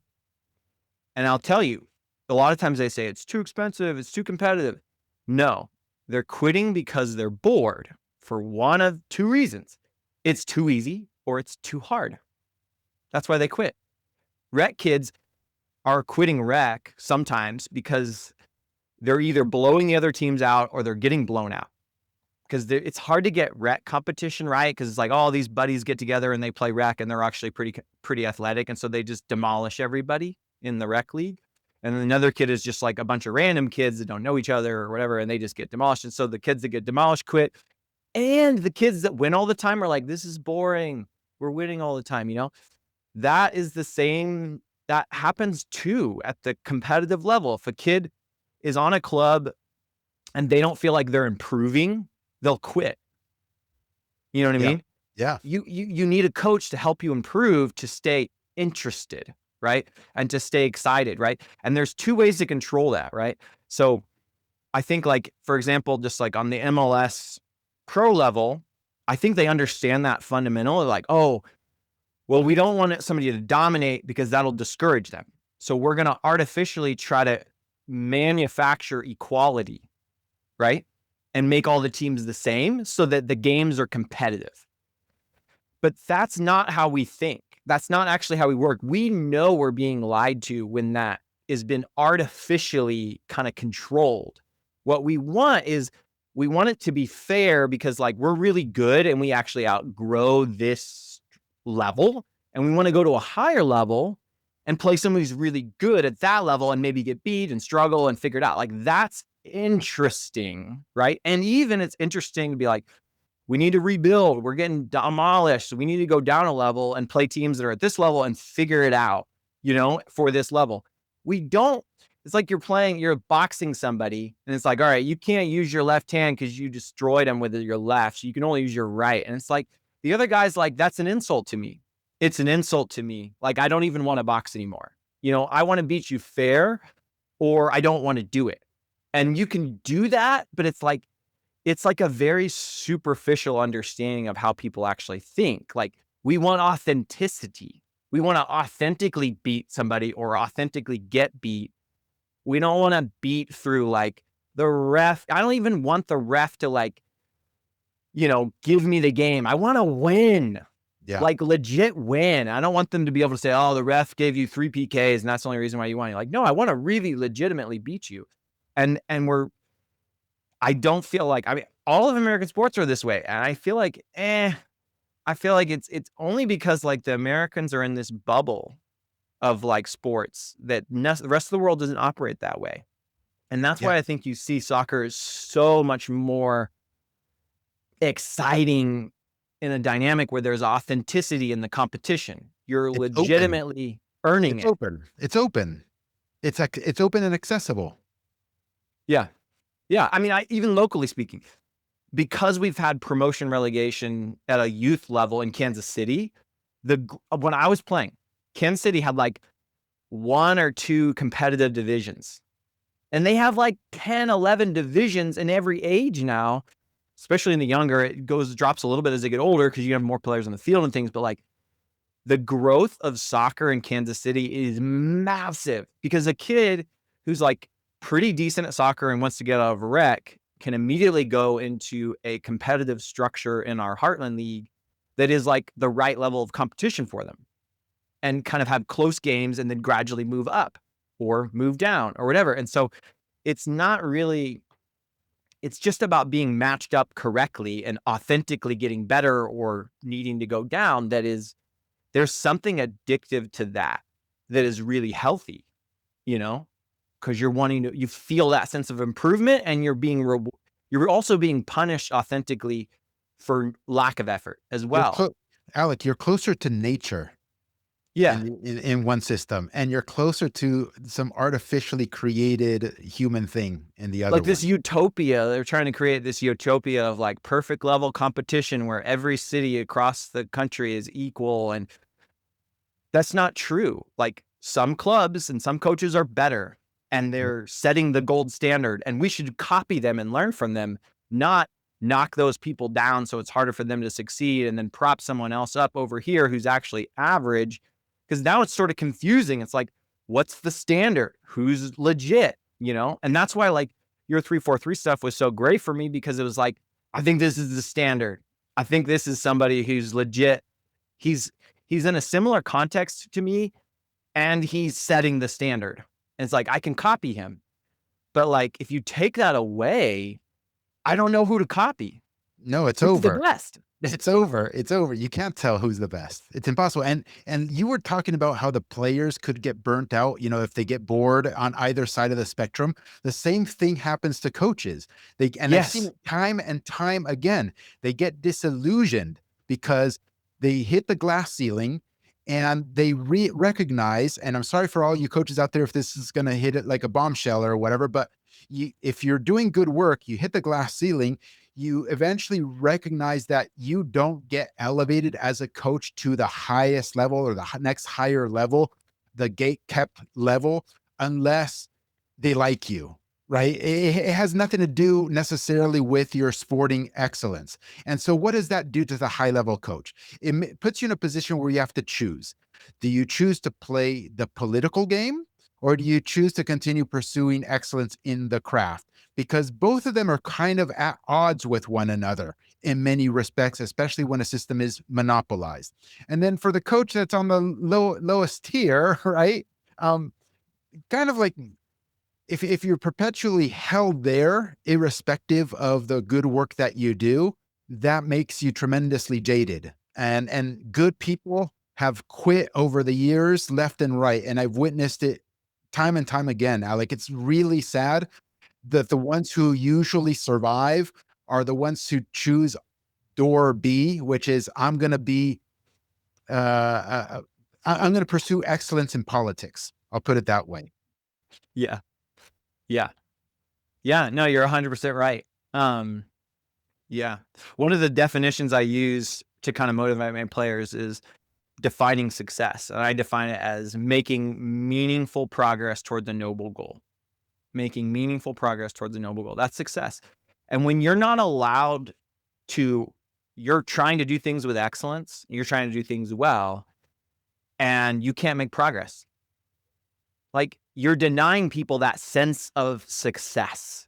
You're denying them the pursuit of like life, liberty, and like the pursuit of happiness. You're kind of denying a fundamental American right when you kind of prevent upward mobility.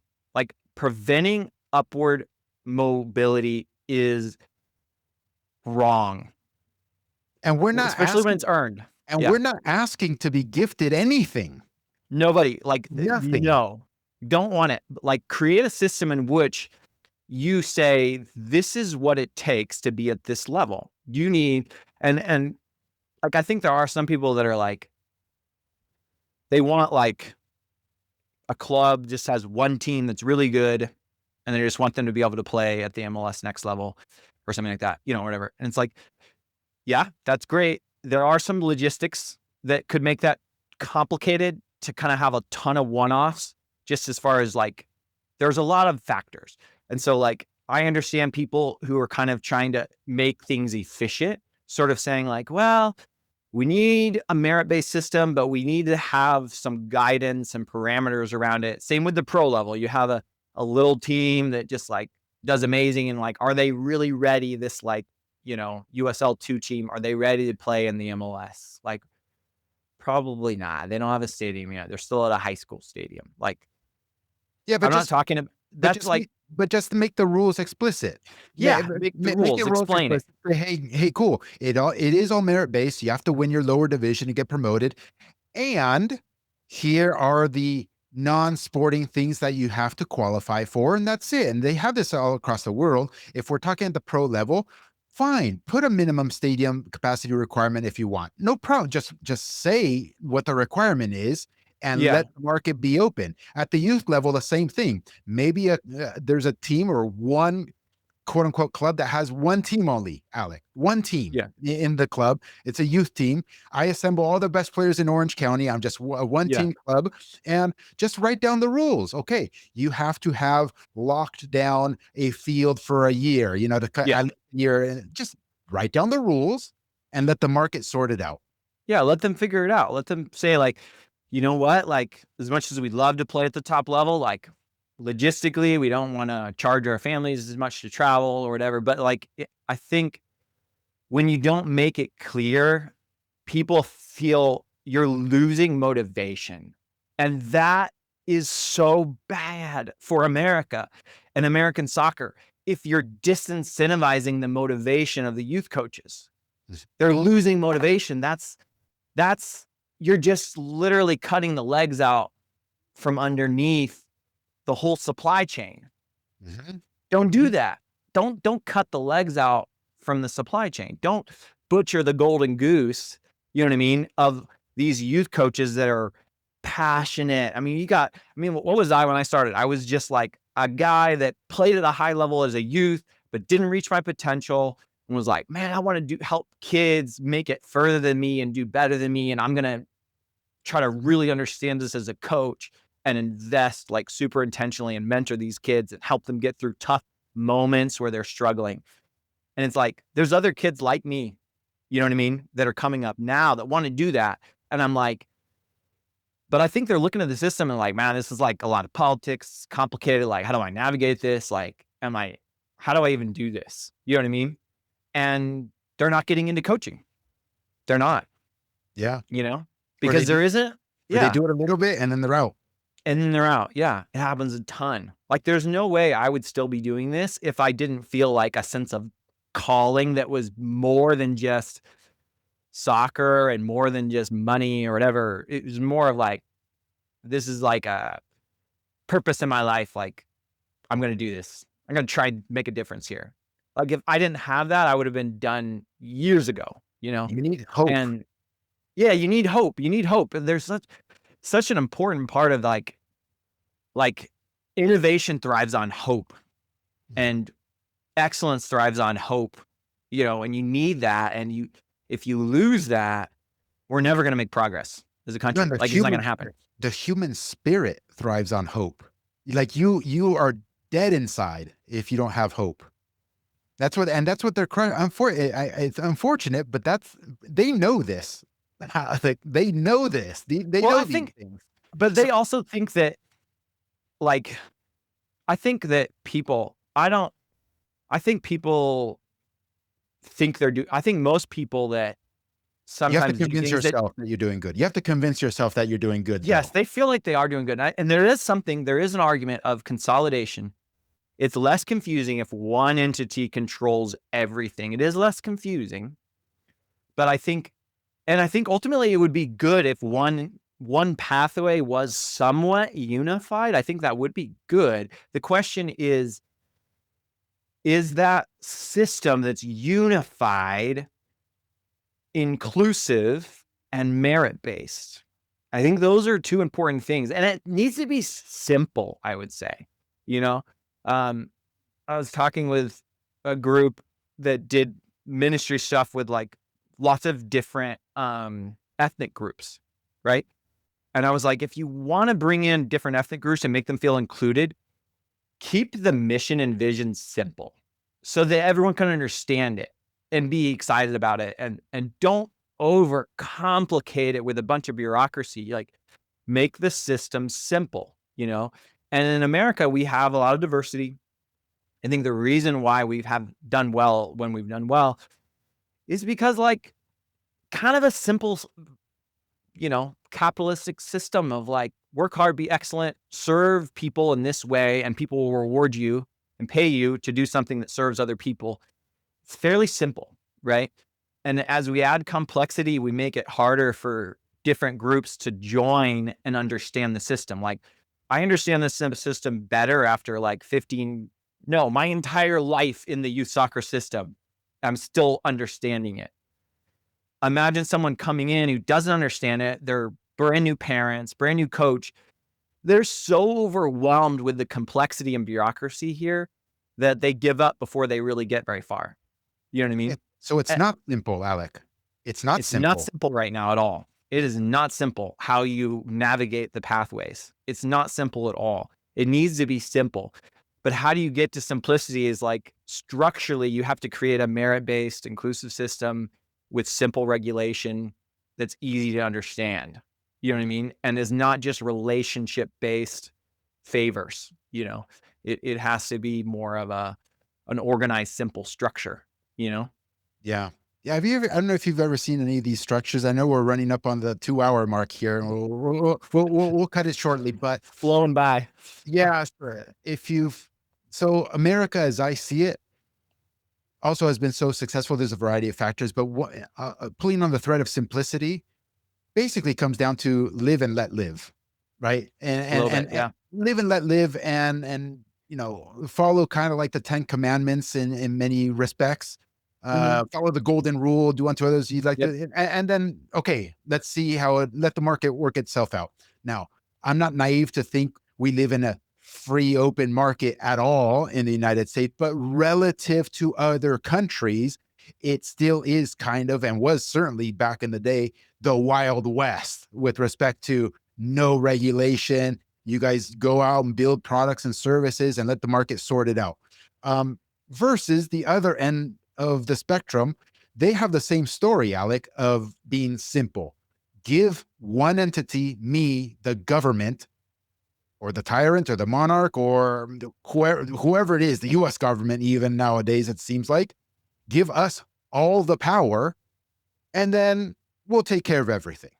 That's simple. That's a simple storyline as well. Because, Yeah. and if I want to draw a parallel, if I want to draw a parallel to American soccer, that is the storyline that they've kind of developed around MLS. Let We're a single entity, give us all the power, and we'll take care of everybody. It's fine. Very simple. Yeah. No, you're right. I have a little bit of a counter thought there, in the sense of what's interesting in the Standard Oil case. So Rockefeller owns that and is obviously very successful. The government comes in and breaks it up and splits it into like 24 or 32 different separate companies. You know what happens after that? He gets richer, because actually the free market allows all of these companies to have a lot of success, and he maintains a stake in those different, um, separate groups, he actually becomes even wealthier, just doing less. You know what I mean? And so I actually think like it makes sense that like we've had the structure that we've had because I think soccer was a little bit of an emerging market with the pro level. And it was a little bit of worry it was going to not survive or whatever. But we're past that point. I actually think all of the clubs would be massively more valuable, like authentically valuable. I know their evaluations are really high right now, but I think they would have like authentic high evaluations in the near future, just because like Americans love watching authentic sports. They really do. At different levels. They love college football and they love lots of different things. Like if they feel like it's authentic, um, they would love it more. I'll put it that way. They would love it more. And I think a lot of players that are great players would love to play in America. I But actually that's the think, key. That's the key, though, Alec, is if they think it's authentic, because they do think that NFL is authentic, NBA is authentic, NHL, MLB. They feel if you talk to any random person, imagine they if it think it's was really authentic. authentic though, they would love it even more, No, you I know? agree with you, but it's because they live in the bubble. They don't know the alternative, right? That's what they grew up with, as opposed to Yeah. soccer. In soccer, they couldn't hide the fact that it was open and authentic everywhere else in the world. So they literally have at least half the soccer loving population in the United States not giving a shit about Major League Soccer because they sense it in their bones that there's something off with this thing. Yeah. Yeah, I think they would explode in a positive way. I really do. I think it would actually lead to far more success for those owners. There would be some that um would crash and burn if they didn't sort out their leadership, you Mhm, know. mhm. But I think just the freedom to like buy the players they want to buy a little bit more and like have a different philosophy.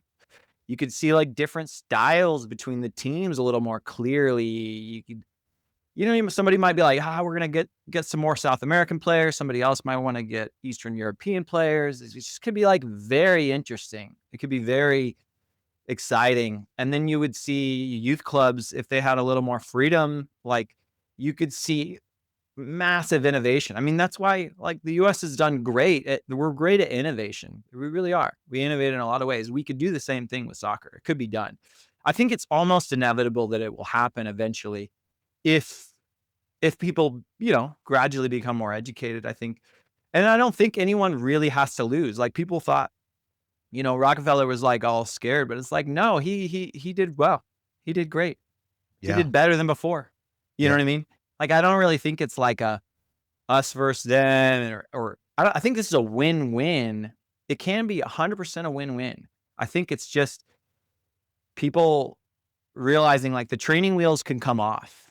Like we're really close. Like we've used training wheels for youth soccer and it's like, I think we're ready. Like we can take off the training wheels.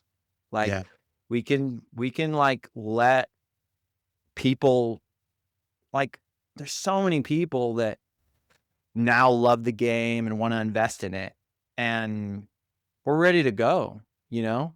And no one's going to lose. Everyone's going to win if the market opens up a little bit more here. Like everyone really is going to win. Cause I think all the people, all the coaches, actually I think the real soccer people within every pathway actually do want to see the US be really good at soccer. They do. They do want to see us win World Cups. I think it's just we have different ways of thinking about how to get there. And they're maybe wanting to control it a little more than they need to. They don't need to control it as much. Like people are smart. The real soccer player people will get to important positions. They'll find their way to coaching roles and we'll get better. And if we need to go to Europe to learn some things or go to other places, like we'll do that, and we'll bring it back. Like I think the future could be amazing if we could just operate within realm of understanding like human instincts and how people actually work and not fighting against that to kind of control it, you know? I do know. Well, Alec, that was good. I think people have a very good understanding or a decent understanding of Toca FC at this point. Yeah. Um, what's the future look like? Where can people find you? Oh, I mean, yeah, Toca FC. People could go there, check out of that. I mean, I have a Twitter. It's like Alec Lemon, or X now. I don't use it a ton. But yeah, I mean, just go to the website. You could email me. My email is on the Toca website, so people could email me if they have questions or anything like that. So easy. I'm not expecting a bazillion people to reach out to me, so you No, could no, just email no, me. It's fine. You know what I mean? no. Just go to the Yeah. website, find my email, send me an email if you're interested to chat. So Brilliant, yeah, brother. You'd be surprised, man. You'd be surprised. People reach out all the time asking, "Hey, I heard you. Can you give me some advice about this, that, or the other thing?" Even if it's somebody on the yeah, other side of the country. So I yeah, hope that happens, but not too much because I know how busy you are. yeah. I can relate. I do have. I forgot to say though. I forgot to Um, say I talked about 343, like how important, and I do want people to understand like that was my Bible, like as a young coach. Like I thought I knew a lot about the game. I had my ideas, but ultimately, like what I mostly did was I just copied. I literally just ran Brian's sessions for like 4 years almost, just rotated through the drills there, just over and over again, trying to learn the system. And it made me a lot better coach, right? I think awesome. to some extent, like that's what I got all of our young coaches to do as much as I could. I got them to watch his stuff. And so the success we've had at Toca, like 100%, like was based on the possession foundation that you guys laid out. Cause it basically, for Kansas City, it was like made us way overachieve what we should have done as a club because of that foundation and just knowing the basic way to think and coach, you know?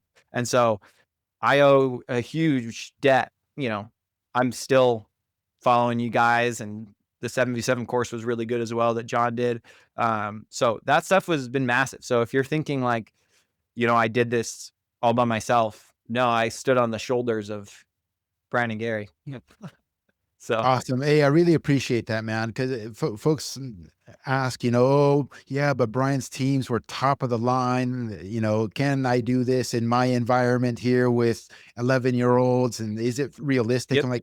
I'm like, guys, it's it's probably even easier to execute, at a lower level. It is easier. It's much Yeah, easier at a lower level, yeah, because the tactics of other teams aren't as advanced. So if you learn it, now you do have to immerse yourself in it for multiple years yeah. and trial and error and keep going and don't give up and just like multiple year process. But yeah, you'll get better. You'll have success, especially if you're not at the very highest level.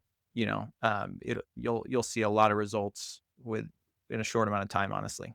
So. Thanks, Alec. One more thing, just on the selfish side, I'm curious as to, do you use any software there? What software do you use? What do you wish you had that doesn't exist from a software tool perspective? And the reason I ask is because luckily I've been able to offload a lot of my responsibilities in running the 343 business and running the agency side of things to others. And for me to dedicate myself more to science, engineering, and technology. So I've been working on a lot of tech projects here in the soccer space in stealth mode. Okay. But I'd be curious if I don't know if you have any needs, because if it piques my interest or perks me up a little bit, I don't know. I might mock something up, and distribute it. Are you thinking about specifically for, like, improving Operating the operations. 343? No, operations, not soccer on the field necessarily. 'Kay. Business operations or yeah, and even maybe like a game management thing, if that's even something that would be useful. A long time ago, there was this when the iPad first came out, there was this nice application that would allow somebody to easily capture how many passes are stringed together, but that's I don't care that much about that. I care more about the business operations perspective. Yeah. Um, Like I used struggling with spreadsheets and you know what I mean? Like, well, yeah, I mean, I would say, like, we've done spreadsheets and all kinds of stuff over the years, and we use Team Snap to manage things. right. We're using Play Metrics right now, and it's the best that we've ever used because it's just really easy to organize rosters, to look at financials, and to look up player contacts. it's very well done. And basically the way you pay for it is they just run all the credit card processing through them. So they get that fee, but it's free kind of technically. Yeah. You're not free, but that's how they're making their money is the credit card processing. But it's a very good software. Something might be interesting for you. I ran across the other day. I got invited to this app that is, I think it's called Cuju. It's like Cuju, I think. And it's basically an app that uses AI that runs players through these like core set of 8 activities. And it's like basically like fitness ones. It's cutting and changing direction, it's dribbling, and then it's passing technique off a wall, and it analyzes all of it with AI and then basically ranks you according to like how you do within the app. And so they launched it in Brazil, and apparently like they got like 100,000 players into it, and there was a kid that was like totally unknown that was just in like the Brazilian kind of low income area, and I think he got like an offer from Corinthians after that because he was at the very top of the ranking for this system, which is interesting. It was supposedly designed by scouts to basically at least give to like a first level of like technical ability of kids that maybe were in markets that were totally missed of like, hey, this kid's like super crazy speed, agility, and technical, at least core technical ability is good. Like, let's take a look at him. That was interesting. I am really interested in that too, is of like, yeah, with AI and things like that. Like we use Huddle, we use VO.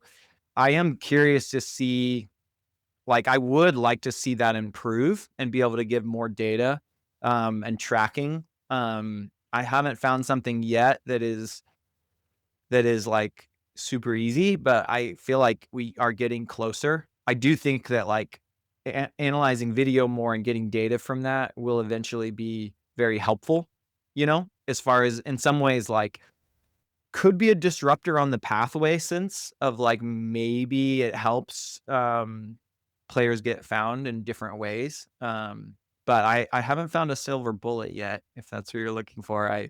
Those would just be the things like Huddle and VO and um, this new app that I just heard about. And then Playmetrics on the operations side has been uh, very helpful, with all their software. So Got it. Got it. Okay. Well, keep me in mind if you ever run across a situation where you're like, God, man, I wish this existed. You know what I mean? And then send it yeah, on over. yeah, I will. I will. So well, thanks for All right. chatting. Appreciate it. Yeah, appreciate your guys' work and just um, bringing a counter narrative that's needed, right? Maybe not always popular, but needed. And sometimes you probably have to be a little more inflammatory than, than you feel like you're not trying to be, but maybe you come off that way. Like I know you as like more of a person on the other side, and I think you have like an incredible heart for people in the game, and you're just trying to fight for what you think would make American soccer better. And I love that you're willing to put it on the line to just do that, and fight Appreciate it, for it. Alec. So I have to look at myself in the mirror, so I have to say what's in my heart.